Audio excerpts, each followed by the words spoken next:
folks, how you doing? How you feeling? Welcome to my YouTube channel, Shoe Fernie. I'm your host, True Fernie, and today I got a shoe I've been looking for. You kind of already saw it there because I brought it up. I've been looking for this shoe ever since it came out. I've been trying to cop it. I've been trying to debating whether I should get it at retail or I should wait for a sale, because I didn't see a lot of people be too hyped about this shoe. But since I first saw this specific colorway, I was like, I need to get this, and I got lucky with an outlet find. Today I got the Air Griffey Max 1 in the Los Angeles colorway. Let's talk about it.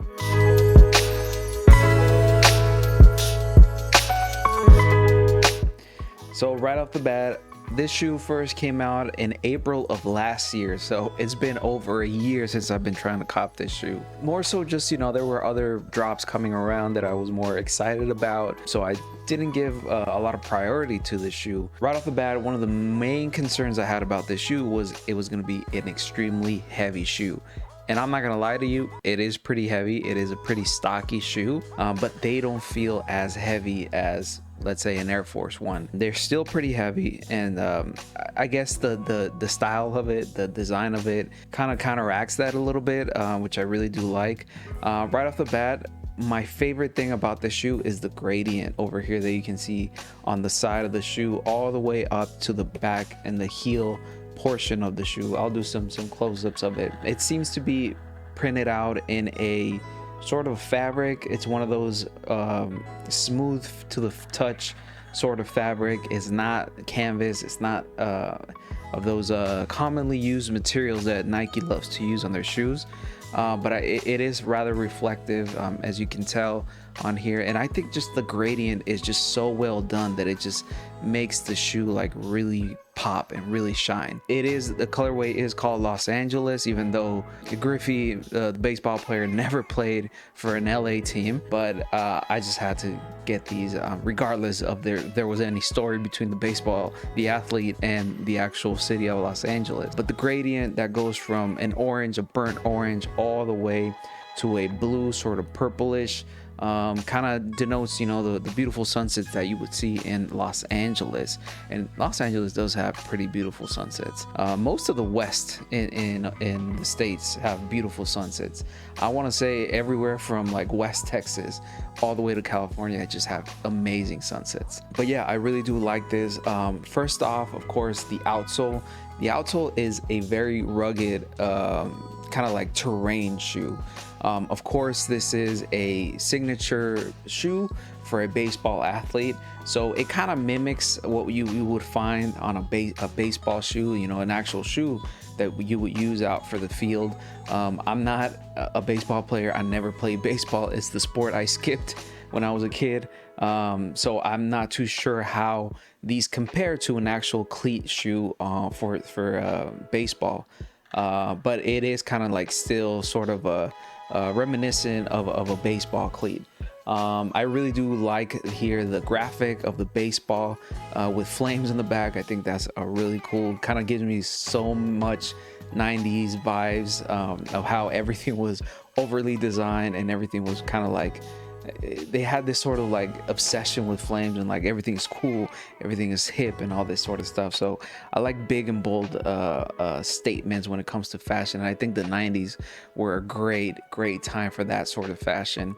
So yeah, I think this shoe could definitely be a great shoe for hiking, a great shoe for long walks and gravel and that sort of stuff. I don't want to say they're the lightest shoe, because they're not, so I wouldn't recommend this sort of shoe for long periods of walking, because they do kind of weigh a little bit on your foot. But still, I mean, they are Max after all. They do have the air bubble, both in the forefoot and in the back foot, so cushioning is not a problem at all. It's just the weight that's the biggest issue.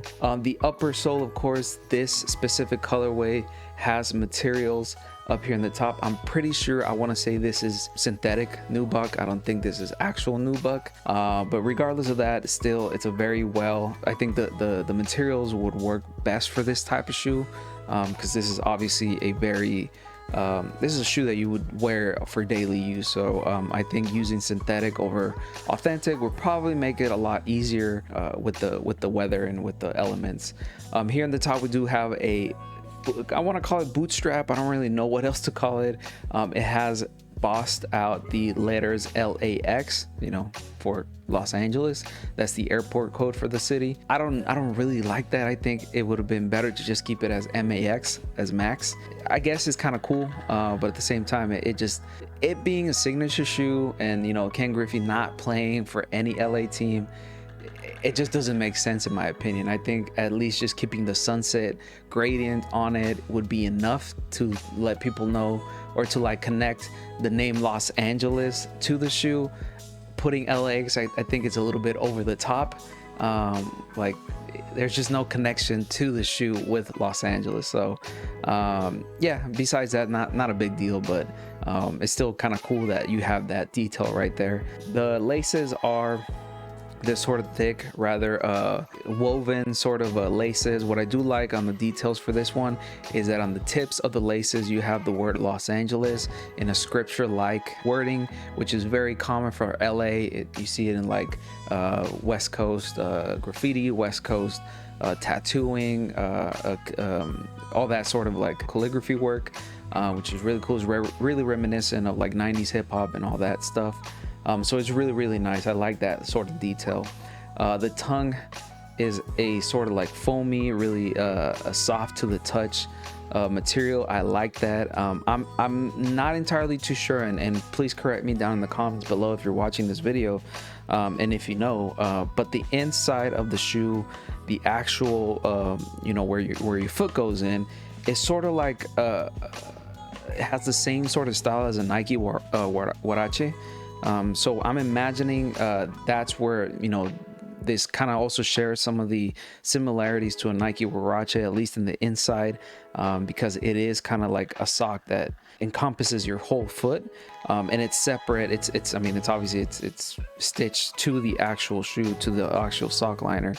So I think that's really cool. I think that adds sort of like a comfort level to it. It makes it a lot more breathable, a little bit more easy to put on, but I do think that this makes it so your shoe, if you want to wear this shoe, I would definitely go half a size up. I went half a size up with these and they're still kind of tight at the forefoot part of the shoe, so I would definitely recommend you going almost a size up if you have really white feet. I think that sock lining is a big part of it. It adds sort of like 2-3, no, I don't want to say like 2 inches more. Well, it takes away 2 inches on the actual room inside of the shoe, so it makes it a tighter fit than usually. So I would not go true to size with these. I would go half a size, even a size up on these. I went half size up and they're still kind of a little tight at the forefoot. But besides that, we also have this little really nice detail on the side where the Velcro, where the strap would go and kind of like tighten the shoe a little bit more up in the ankle area. It's a cool little feature. I do like the 24 on it. It's just a really nice shoe. I think the strap is both a good thing and a bad thing. I think it makes it very unique. It makes it a very unique shoe with the bootstrap. However, if it isn't like fully black, I've seen some colorways, specifically I think the Jackie Robinson one, and there's a red one, I don't know the exact name of that colorway, where the bootstrap is different. It really clashes with the rest of the foot, the rest of the shoe, so it makes it look a little weird. I'll put up some pictures of it. So I definitely think that the best way to go with the, as far as colorway for this shoe, is for the bootstrap to be the same color as the upper sole, as the rest of the upper. It just makes it a little cleaner. It makes it a little sleeker. It doesn't clash with any of the designs. So I really recommend you going with that sort of shoe, but again, it's all personal preference at this point. These retailed, if I'm not mistaken, for $180. Right now you can definitely find these at a good price, and I think Nike even has some of the colorways on sale on their main online store. I did find these at the outlet at the Nike clearance store. I got them for like $70. Like, this was such a great cop, such a good shoe to have, and especially at that price point, you really can't go wrong. Like, this is a historical shoe. This is an iconic shoe. You know, Ken Griffey, influential baseball player. So having a signature sneaker that's not just basketball, because most of my signature sneakers are Jordans and LeBrons, and now I have a Giannis one, but it kind of like expanding my horizons to other sports. It's just something that I really want to do. So this is a great first start for as far as like signature sneakers go. Cannot recommend this shoe enough. A really nice shoe. I think this is going to be a great summer shoe, you know, especially this colorway with the sunset graphic, the sunset gradient. And I definitely do recommend this shoe, getting it if you can cop it.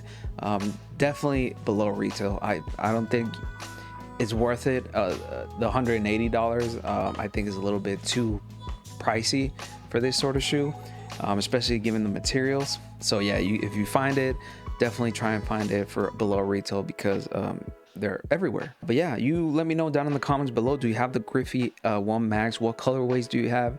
Which is your favorite colorway? Do you agree that this shoe is a little bit too heavy? Let me know down in the comments below what your thoughts are on this shoe, the great Air Griffey Max 1. But folks, I've been True Fernie. If you like this video, go ahead and give it a thumbs up and subscribe. If you didn't like this video, go ahead and give it a thumbs down, because believe it or not, every single bit helps. Links to my socials are down below. Please make sure to follow me on Twitter, where I spend most of my waking hours tweeting about shoes. Also, make sure to follow me on Instagram and TikTok, where I upload short form content in the form of reels, fashion content, basically all sneaker content over there on Instagram and TikTok. And where you can see a lot more of these sort of reviews that I've been making on specifically basketball shoes, like performance reviews. I'm really excited to keep on doing those, as you know, I love basketball. So yeah, make sure to follow me on those 2 social media accounts. But folks, I've been True Fernie. Please take care of each other, but most importantly, take care of yourself and your sneakers. Nice.